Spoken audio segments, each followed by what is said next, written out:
you're experts already on that, but please get an understanding of that. Once you get an understanding, let me assure you 101% that we are in, as all organizations, we are in such a nascent stage that merely collecting this basic information will identify 4 or 5 serious issues for you, let alone going into the depths of that audit. Even if you collect this background information for your audit planning, it is going to give you a large number of pointers.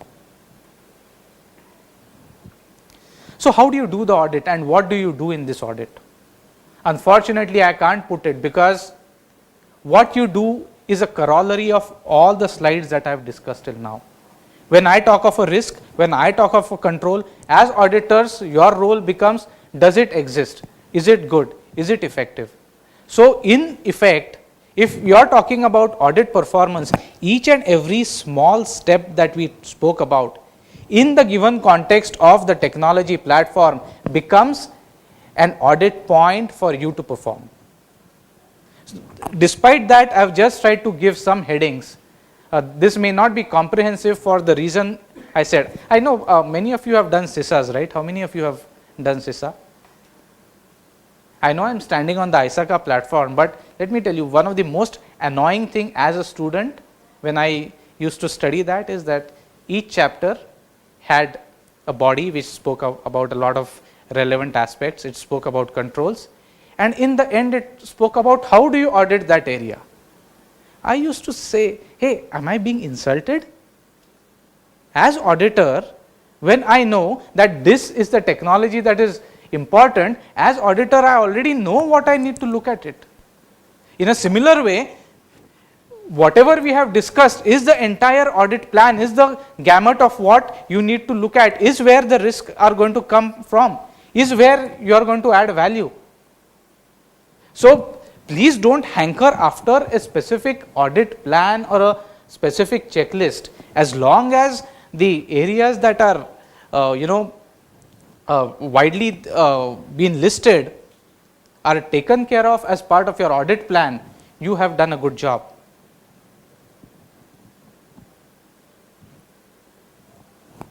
That's all. I mean, I hope I have been in time. If there are any questions, sure. Please ask easy ones, so I can. Yeah.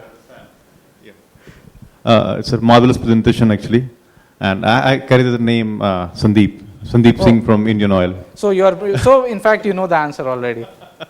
Well, I'm trying. See, in case of, again, I raised a question in the yesterday also. Like if you have desktops and laptops, you can control it quite well. Like you have all the systems in place, antiviruses, and it's responsibility of the company actually to provide it, more or less.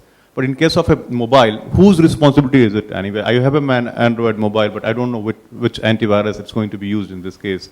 And I don't know, it's not something which is very public or it's available for a corporate or for anybody, any individual. In case of laptops and desktops, you have security tools available in the market. So this is something whose responsibility is going to be anyway.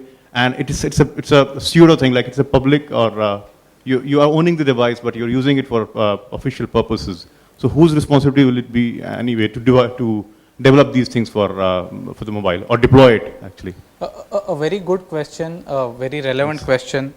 In my view, it is for, if in any way as an organization you are using mobile technology, BYOD or no BYOD, employees using their own devices or devices being handed over to the employees, if it is being used by business, it is primarily the responsibility of the business. Now, why do I say this? I say this is because the collective wisdom that is there in an organization cannot be a synonym for an individual's approach, no matter how brilliant that individual may be. So, if as an organization you are using this technology, you better be aware of what the risks are and how you are mitigating them, which was the kind of point that I was trying to make when I said that BYOD should not be a cowboy theme, right? It's the organization to think about whether you have policies around that? What is the kind of risk? What is the technology controls that are available? As an organization, if the technology control has an element of cost involved, as an organization, are you willing to bear that cost? If no, what is going to be the residual risk? All this is definitely questions that need to be answered by the organization, and let me tell you, that is why as auditors we have a great role to play, because nobody is going to ask this question. The business would want access on their fingertips. The technology folk would be happy to deploy a tool. They deploy an MDM. That's what they do. They are not addressing, though in principle MDM is for addressing those risks. If you look at a mindset of a lot of people, they would be deploying a tool, not addressing that risk per se. That's what they are doing mentally, right? So the difficult questions are left to be asked by the auditors, and that's what you should be doing. Yeah.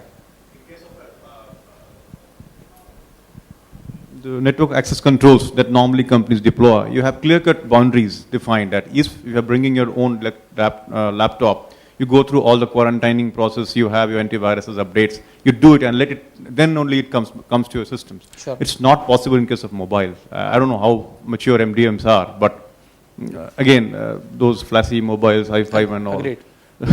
To an extent, some MDM solutions do provide these kind of features, but again, MDMs are just evolving, right? So even if you ask somebody, okay, tell me what are the must-haves or good-to-haves in an MDM, you would get different answers.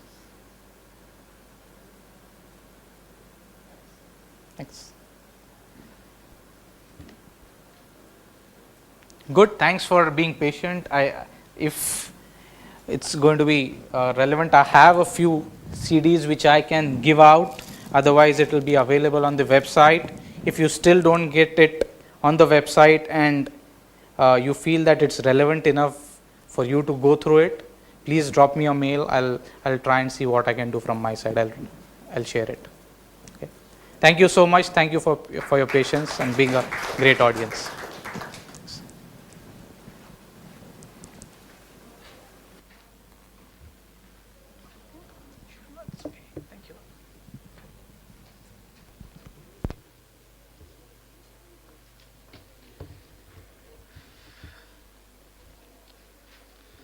Thank you, Mr. Godbole, for that insightful session.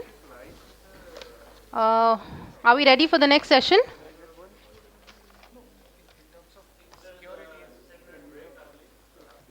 Okay. I think, yeah, let's just set up yours. Mr. Ashutosh Kapse, who is the General Manager for Consulting Services with Southern Cross Computer Systems, Melbourne, Australia. He has an MBA degree in IT management with postgraduate diploma in business systems from the Monash University. He has worked in areas of information security, ICT governance, strategic ICT planning, and business process reengineering.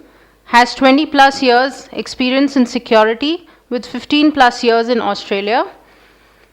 He has demonstrated expertise in Australian Government Information Security Standards, IRAP, Certified Assessor, which is an Australian Department of Defence certification with only about 50 certified consultants in Australia. He has been security vetted by the Australian government to top secret. He has worked on very sensitive IT projects in Australia, such as the Australian Defence Department's peacekeeping force in East Timor, Australian government's efforts to secure a seat on the UN Security Council, and investigations into Australian Wheat Board's Iraq bribery scandal. He is a sought-after speaker at an international level and has been invited to speak at global conferences such as ISACA International Conference in Cancun, Mexico, Asia Pacific CACS Conference in Muscat, Oman, ISACA International IT Governance Conference in Orlando, Florida, USA, ISACA Global Webinar on Cloud Computing and Security. Ashutosh is the Membership Director of ISACA Melbourne Chapter. On behalf of ISACA, he conducts the official CISM and CRISC preparatory training sessions in Melbourne. And today he would be speaking on applying ISO 27001, and he would be presenting a case study on achieving ISO 27001 certification at the Melbourne Cricket Ground. Over to you. Thank you. Good evening, good afternoon, what is it, good morning, what is it? Good afternoon? Okay, well at least a few of us are awake, that's great. Okay, before I begin the presentation, how many of you have experience in ISO 27001? Okay, quite a few, that's good. How many have heard of it, know a little bit about it, but haven't really done any audit work as such before? Yeah, okay. So at least you're aware. So has it been implemented in your organization? Is that how you know about it? Just heard of it. What about yourself? Okay, yourself? You're trying to implement it within the organization. Okay, so you've seen the standard, you've kind of read it, and you sort of know what is going on. Yep. Okay. So great. I think look, today's session might be helpful for both the parties. I think those who are fairly new at it and those who are also quite well versed with it, because it just reiterates some of the things. I mean, you'll probably, those who already know about ISO 27001, you'll probably already know what I'm going to say.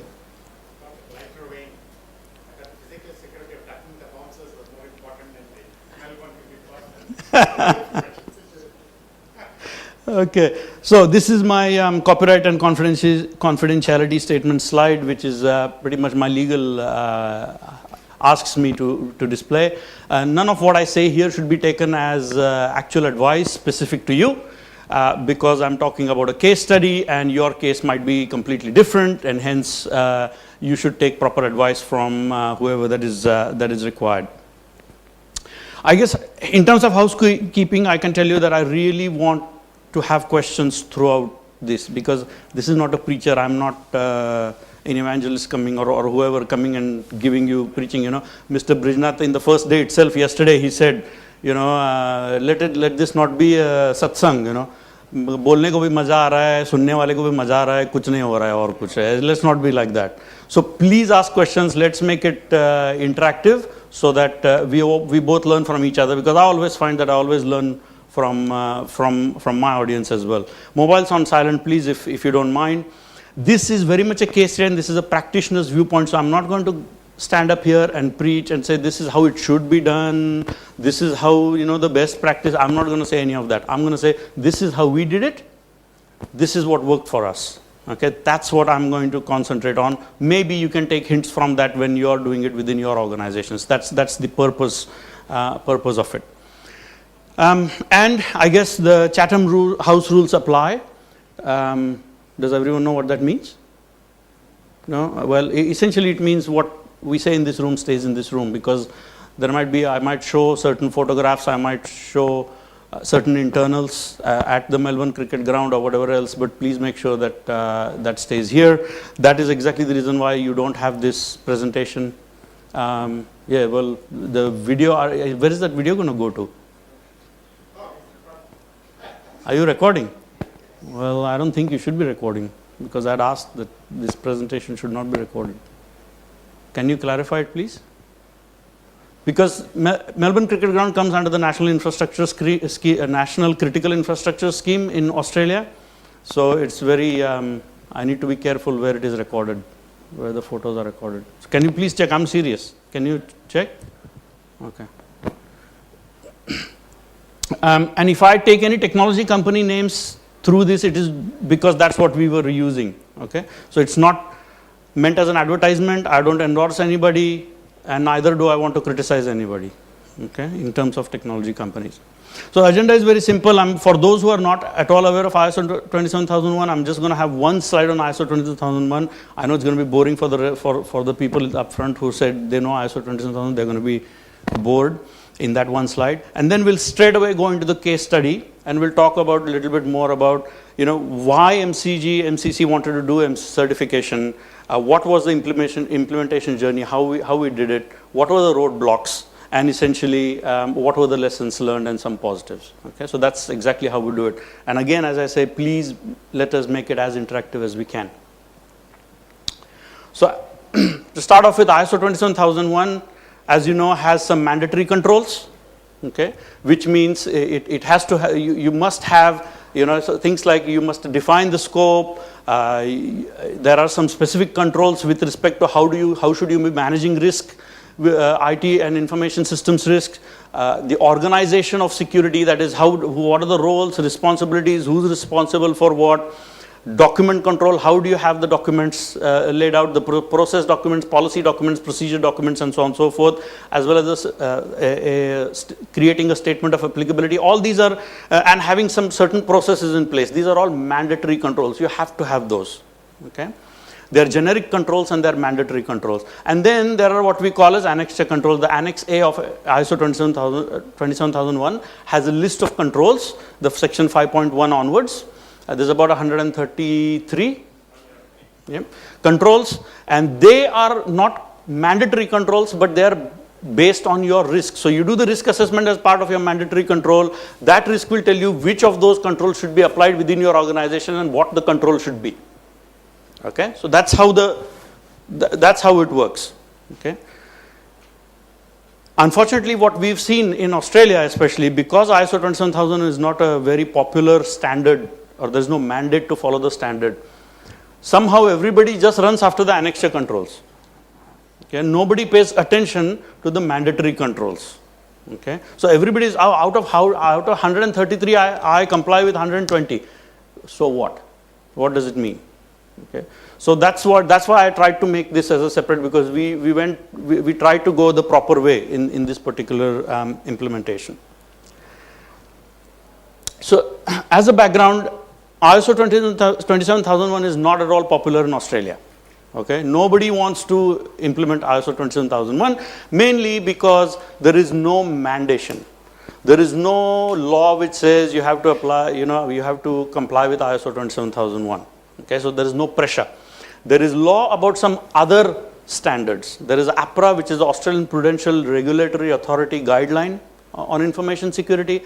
There is a PSPF, which is Protective Security Policy Framework, published by the Attorney Generals, and there is ISM, which is the Information Security Manual published by the Department of Defence of Australia and applicable to certain companies within Australia. But there is no law which says ISO 27001 should be applied. I don't think so. Absolutely. Yeah. So I was just trying to sort of lay that up. What also happened in a country like India, sir, what has happened is, yes, yeah, exactly right. And also what happens is people want to show that as a service provider, you have adequate security controls within your organization, and hence I would like to get an ISO 27001 within your organization. There is no such, because Australia does not have a big outsourcing industry. Australia does not have a where they go to market saying that, hey, our security processes are the best, and whatever else the case may be. As a result, ISO 27000 is not very popular. So I actually went and did my course, and I did all the things, about 8-9 years ago, when I thought, it was going to be the next hot thing in the market, so you get ready. I went and did the course, did everything, got certification, nothing, not using anything, sitting there in my office, not totally useless. So one day we got a phone call out of the blue, okay, and that phone call came to our account manager for the Melbourne cricket ground, and he said, Melbourne cricket ground and the MCC want to be ISO 27001 certified. Okay. And I thought, what? So I was like, are you crazy? What? Ground? What? How many computers they have? 2 or 3 maybe? And they want to certify? What is going on here? Right? So I was a bit like, nah. Something must be wrong. And the guy said, well, no, they're serious. They want, and they are struggling. They have actually done a gap assessment, they've told me. And the results have been really surprising from the gap assessment. They really need help, because they're saying that we are in big trouble. Can you please help us? Now that So I said, well, did you even ask them why they are doing it? He goes, no, I didn't ask them. You better go and ask them. Okay, come with me. Let's go and have a cup of coffee. So that's how this whole thing started. So I went and said, I'm not going to meet with the IT manager alone. I need to meet either the CFO or the CEO along with him. Otherwise, I'm not going to make this meeting, was my response.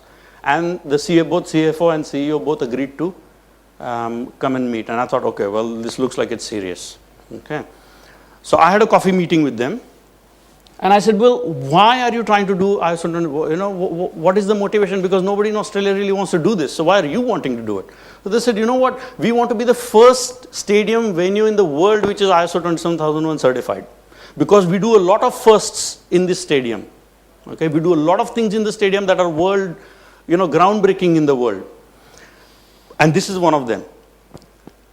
They also said that they wanted to do it because of the marketing. Australia at that time was bidding for the 2018 World Cup, which ultimately went to Doha, I think. Doha, Qatar or went to somebody, I don't know. Some country in the Middle East. I think it is Qatar, but I'm not 100% sure. In fact, it went to them. But Australia was bidding for that. And as part of the bid process, they wanted to show that our technologies that we use within the ground are quite secure, and we are ISO 27001. What they also want to do is internally, I don't know how many of you are aware, but internally there is a big competition between Sydney and Melbourne, okay, in Australia. It's like two different countries. It's like probably one level below India, Pakistan, It's like if you're from Sydney, I don't really like you if I'm from Melbourne, that kind of thing. So ANZ Stadium, which is a very big stadium, the Olympic Stadium from Sydney, wanted to get the final of the World Cup if we had won the World Cup. And MCG was trying to say, well, no, we are a better placed ground to hold that. And that's why they knew that ANZ Stadium was not going for ISO 27001. So they said, we want to get ISO. So that was the motivation. So you have to understand the business reasons for why it was happening. Okay. So they were competing with the other venues. Then as we got talking, I said, well, what is the problem then? I believe you've already done a gap assessment and everything else, and why are you coming to us? And they goes, yeah, we went to our technology partner. They had a technology partner, I won't name the company, one of the largest companies in the world, a very blue in color. And they were their technology partner. Okay, so all technologies were purchased from this particular partner. And I've got nothing against them, by the way. I love them. We approached them, and they sent a consultant from the US to do a gap assessment, and they did a gap assessment. Okay, and out of that gap assessment, they have given us a shopping list of more than $10 million that we have to spend in the next 3 months. Okay, and that consists of things like we need to install DB2 as a new database. We need to have Tivoli. We need to have new servers. We need to have a new SAN, a Riskman software. They hadn't bought Open Pages yet, that blue thing. So it's a Riskman software, document management software, etc., etc. So and they said, look, we don't have that kind of money. We're just a ground, right? We can't have that kind of money. So there must be something. I said, well, the first thing is throw it all out. Let's start from scratch. Okay, let's begin. So I said to them, tell me something. Where do you use technology? Because as far as I can see, maybe you have a few computers here, there, lying around, and you're doing some IT stuff, maybe emails coming in and out. Other than that, I can't see where you are using computers and how much is the extent of technology in your organization. So they said, no, we'll get you a proper business tour. I said, I need to understand that first before I can actually talk to you about anything. So let's do a tour and let's understand where technology is used. So that's what was the next cab of the rank. And so I started asking the IT manager, because we started having meetings every week to start progressing this. And the more I asked the IT manager, the more I realized that he absolutely didn't know a lot of detail of the actual business. So he only knew about IT. He didn't actually know the in-depth part of what makes the various businesses within a stadium tick. Okay, within the stadium and within the MCC tick. So I said, well, let's go and let's talk to each of the business units. So what I found out was something very interesting. So and I think I'll just have a few slides on this, and I think it will be interest to you as well, especially if you are a cricket lover, right? Because you've seen this ground, you've seen this ground many times. Okay. So firstly, what is the ownership structure of this ground? Okay. Does anyone know what the ownership structures are? of grounds? Who owns them? Usually in India, it's the Cricket Association. Yeah? And partly the government. Right? So here in Australia, nothing is owned by the government. None of the stadiums are owned by government. None of the stadiums are owned by any of the cricket board or anything. Okay? So it's just a simple venue. In this case, MCG is owned by the MCC, which is the Melbourne Cricket Club. Okay? It's a club, it's a private club of members who have come together, who have been coming together for more than 100 years. Okay? And it's a private club with membership, with a limited membership. They own the club. So as a private club, it is MCC's mandate to provide the best services and facilities to its members. Is its mandate. And as a manager of the venue, which is the MCG, its mandate is to present the MCG as a world-class stadium for any event. Okay, now we know that they play cricket there, right? And the name is Melbourne Cricket Ground. But cricket is not the only activity that happens. It is a venue that is open for any activity. Okay? And what happens is Australian Cricket Board, the Australian Cricket Association, actually rents the ground from the MCC to put the test match. It will rent the ground from the MCC to put a one-day international, and so on and so forth. Okay, so it's a rental agreement. Similarly, other sports will rent MCG from MCC to put a certain sport up there. Okay. So its place is very, I would say, very interesting in history. Okay, yeah. There are rooms within it that can be rented for marriage. Absolutely, they can. Yes. You can't put up a pandal in the... No. There are certain rules you have to follow, but they have certain. There are a couple of photos I have. There are certain rooms in there which overlook the whole stadium in a complete glass, and you can rent out those rooms. You can have birthday parties, you can have weddings, you can have receptions, you can do whatever, whatever else. So they are absolutely rented out. Yeah, absolutely. If you can rent it out, you can have a marriage there.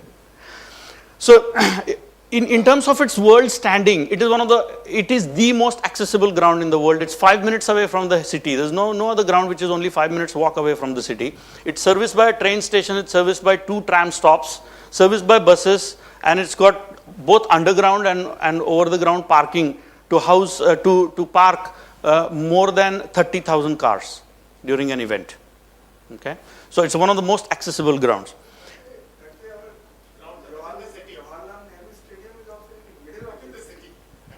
Good. Yeah. But of that stature. Okay, so because activities happen every week in it. Okay, the sport happens every week, and I'll show you. It has a very long history. It was first established in 1853, and it has been updated almost every few years. First cricket test match in the world happened on this ground in 1877 between England and Australia, first ever. Okay, 1971, the first 3 days of the first Ashes test match between England and Australia got washed out because it rained like there was no tomorrow.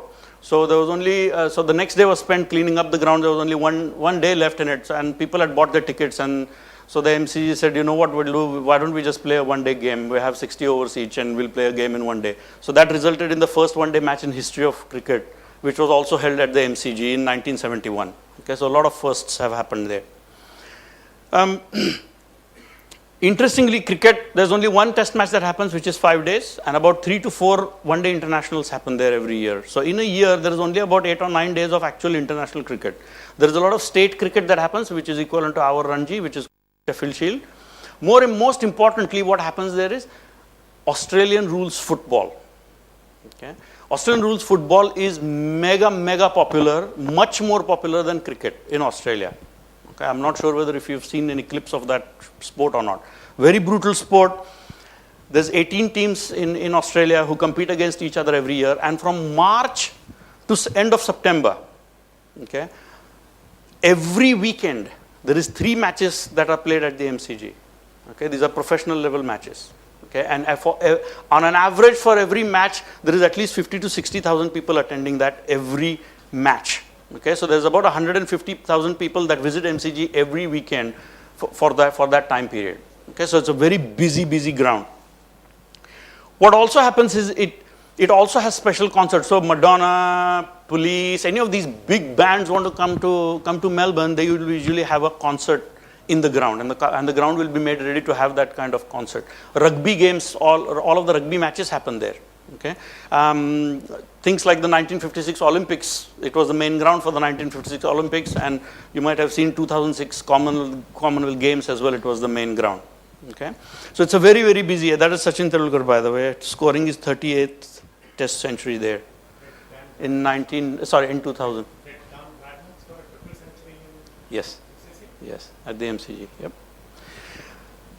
So venue configuration, it's one of the largest grounds. Capacity is 100,000, so